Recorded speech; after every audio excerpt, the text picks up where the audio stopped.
اللہ تعالیٰ نے خود پر ظلم کو حرام کیا ہوا ہے، اور جو چیز خود پر بھی اللہ نے منع فرمائی ہوئی ہے وہ انسانوں کے لیے بھی منع کیا ہوا ہے۔ اچھا، ظلم دو طرح کے ہوتے ہیں، ایک ہوتا ہے اپنی ذات کے اوپر ظلم کرنا، اور ایک ہوتا ہے کسی پر ظلم کرنا۔ اچھا، ظلم کا یہ مطلب نہیں ہوتا کہ ہم کسی کو مار رہے ہیں یا کسی کو ڈنڈے سے پیٹ رہے ہیں۔ ظلم کا مطلب ہوتا ہے کوئی چیز ہو جو ہمارے اپنے لیے غلط ہو یا کسی کے لیے غلط ہو۔ اچھا، ہماری ذات پر ظلم کیا ہوتا ہے؟ ہماری ذات پر ظلم یہ ہوتا ہے کہ ہم قرآن کے خلاف اپنی مرضی سے زندگی گزاریں، اللہ تعالیٰ کے احکامات توڑیں، اور رسول صلی اللہ علیہ وسلم کی سنت کے خلاف زندگی گزاریں۔ اس چیز کو کہتے ہیں اپنے اوپر ظلم کرنا۔ جیسے سورۃ الاعراف کی آیت نمبر 23 میں پڑھا جائے تو آدم علیہ السلام نے دعا کی تھی، جب ان سے گناہ ہوا تھا تو ان کو گلٹی فیل ہوا، پھر انہوں نے دعا کی تھی، ربنا ظلمنا انفسنا وَإِن لَّمْ تَغْفِرْ لَنَا وَتَرْحَمْنَا لَنَكُونَنَّ مِنَ الْخَاسِرِينَ۔ تو آدم علیہ السلام نے یہ دعا کی تھی، ربنا ظلمنا انفسنا، اے ہمارے رب ہم نے اپنی جانوں پر ظلم کیا۔ اب ہماری جانوں پر ظلم کرنے کا مطلب یہ ہے کہ یا اللہ، جو چیز تو نے منع کیا تھا، میں نے آپ کا ایک حکم توڑا ہے اور میں نے اپنے نفس کے ساتھ غلط کیا ہے، آپ ہمیں معاف کر دیجیے گا۔ یہ ہوتا ہے اپنے اوپر ظلم کرنا۔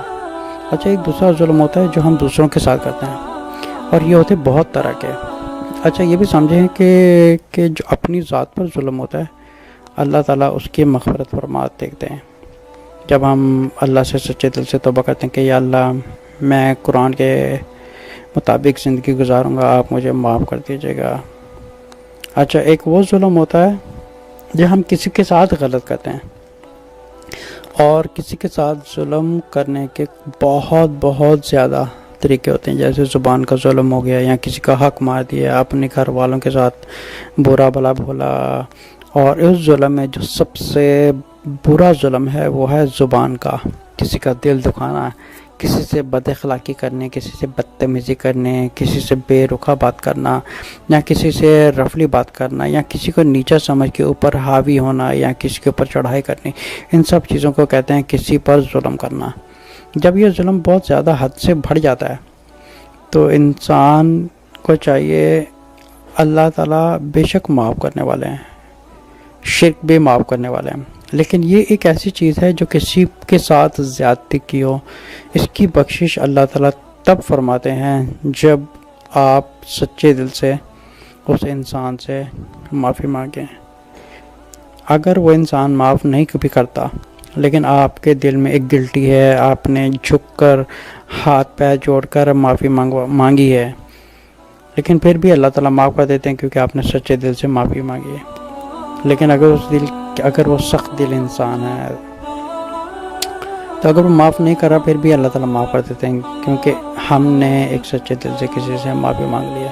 اس چیز کو کہتے ہیں کسی پر ظلم کرنا، کسی سے ظلم کرنا۔ میرے سب بھائیوں اور بہنوں سے، جتنے لوگ سننے والے ہیں، میری ان سے گزارش ہے کہ ہم زندگی میں بہت دفعہ اپنی زبان کے ساتھ، بیہیویئر کے ساتھ کسی کے ساتھ غلط کرتے ہیں، برا بولتے ہیں، بدتمیزی سے بات کرتے ہیں۔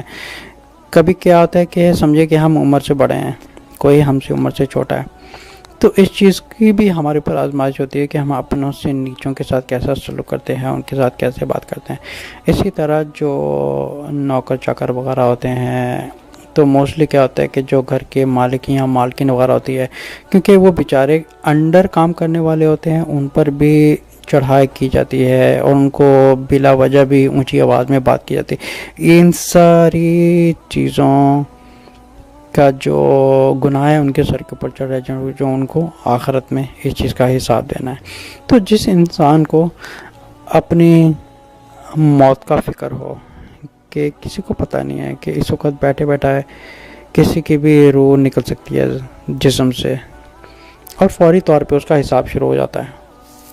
دیکھیے، دنیا میں آنکھ بند ہوتی ہے، کہیں اور جا کے آنکھ کھلتی ہے، کسی کو نہیں پتہ کہاں کھلتی ہے، وہ اللہ کے دربار میں حاضر ہو جاتا ہے، اس وقت اس کا حساب شروع ہوتا ہے۔ انسان اتنا تکبر کرتا ہے، اتنا بدتمیز بد اخلاق ہوتا ہے، کسی کی ماں بہن کر دیتا ہے، پیسے کی بنیاد پر کسی کو نیچا دکھاتا ہے۔ دیکھیں، جو اگر اللہ تعالیٰ نے سب کچھ آسائشیں دی ہیں تو ہمیں پھر بھی اپنے آپ کو ایک مسکین اور نیچا اور عاجز بنا کے رکھنا ہے۔ ایسا نہیں ہے کہ اللہ تعالیٰ نے اگر ہمیں فائنینشلی پاور دی ہے یا فزیکل پاور دی ہے یا پوزیشن کی پاور دی ہے تو ہم دوسرے کو نیچا کریں، بلکہ نہیں، یہ ہمارے اوپر ایک آزمائش ہے، ہم دوسروں کے ساتھ سلوک کیسے کرتے ہیں۔ تو بہرحال بات ہو رہی تھی ظلم کرنے کی۔ جو اپنی ذات پر ظلم ہوتا ہے وہ ہوتا ہے اللہ تعالیٰ کے احکامات توڑنا۔ ہم اللہ سے معافی مانگتے ہیں، یا اللہ تو نے جس چیز سے منع کیا تھا، جیسے حضرت آدم علیہ السلام نے دعا کی تھی ربنا ظلمنا انفسنا وان لم تغفر لنا وترحمنا لنکونن من الخاسرین، اے اللہ اگر ہمیں آپ معاف نہیں کریں گے ہم خسارہ پانے والا مجمع ہو جائیں گے۔ اسی طرح ہم اگر کسی کے ساتھ برا کرتے ہیں تو میری ساری سننے والے بھائی اور بہنوں سے درخواست ہے کہ سب سے پہلے آپ اپنے آپ کو نیچا کریں اللہ کی نظر میں۔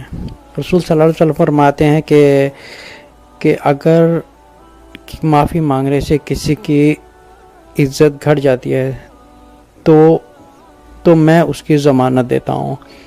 آپ دیکھیں رسول صلی اللہ علیہ وسلم ضمانت دے رہے ہیں چیز کی کہ اگر ہماری غلطی ہو یا نہ ہو لیکن ہم خود کو نیچا رکھیں اور دوسروں سے معافی مانگنا سیکھیں، کیونکہ تکبر اور غرور ایک ایسی چیز ہوتی ہے کہ انسان نرمی کے ساتھ کسی سے بات نہیں کرتا، تکبر سے بات کرتا ہے، یا پوزیشن کی پاور ہو یا فزیکل پاور ہو یا فائنینشلی پاور ہو، کسی طرح سے بھی پاور ہو۔ لیکن اللہ کا عاجز اور نیک بندے وہ ہوتے ہیں جو خود کو نیچا رکھتے ہیں کہ نہیں، یہ سب کچھ اللہ نے دیا ہوا ہے اور یہ بھی میری طرح دوسرے لوگ بھی انسان ہیں، چاہے وہ انسان ہو یا جانور ہو یا کوئی بھی ہو، ہم دوسروں کے ساتھ کیسا سلوک کرتے ہیں، اسی چیز کی ہمارے اوپر آزمائش ہوتی ہے۔ یہی چیز ہوتی ہے کسی پر ظلم کرنا، کیونکہ اللہ تعالیٰ تب تک ہمیں قیامت میں نہیں چھوڑیں گے جب تک ہم کسی سے معافی نہیں مانگ لیتے اپنی بد اخلاقی کی، زبان کی بدتمیزی کی یا کسی کو نیچا دکھانے کی، بلکہ ایک اچھا انسان وہ ہوتا ہے جو جا کے دوسروں سے معافی مانگے۔ ہم میں سے سب سے زیادہ مسئلہ یہ ہے کہ ہمیں نفس کا ایک جو ایگو ہوتی ہے اور جو ایک تکبر پن ہوتا ہے نفس کے اندر بیٹھا ہوا، وہ ہمیں کسی کے آگے معافی مانگنے نہیں دیتا، بلکہ آگے سے وہ جتنے پیش کرتا ہے کہ میں نے کس چیز کی معافی مانگوں، میں نے کیا کر دیا ہے۔ آپ یہ سمجھیں کہ ہماری اوقات ہی کیا ہے، ہم تو خود ایک مٹی کا پتلا ہیں۔ اگر ہم آج مر جائیں تو ہمیں کچھ لوگ اٹھا کے لے کے جا کے ہمیں ننگا کر کے ہمیں نہلائیں گے، ہمیں دہلائیں گے اور ہمارے اوپر کفن ڈالیں گے، ہمیں قبر میں ڈالیں گے، زمین کے اندر چلے جائیں گے۔ یہ ہماری اوقات ہے۔ ہم اپنی اوقات بھول جاتے ہیں کہ ہم مٹی سے آئے تھے اور مٹی میں ہی جائیں گے۔ میرے بھائی اور بہنوں، دوسروں سے معافی مانگنا سیکھیں۔ غلطی ہو گئی ہے، کسی کا دل دکھائیں یا کچھ مس انڈرسٹینڈنگ ہے، لیکن آپ معافی مانگنا سیکھیں، کیونکہ یہ وہ چیز ہے جس میں آپ کو بہت سے گناہ کی بخشش ہو جاتی ہے۔ اسی طرح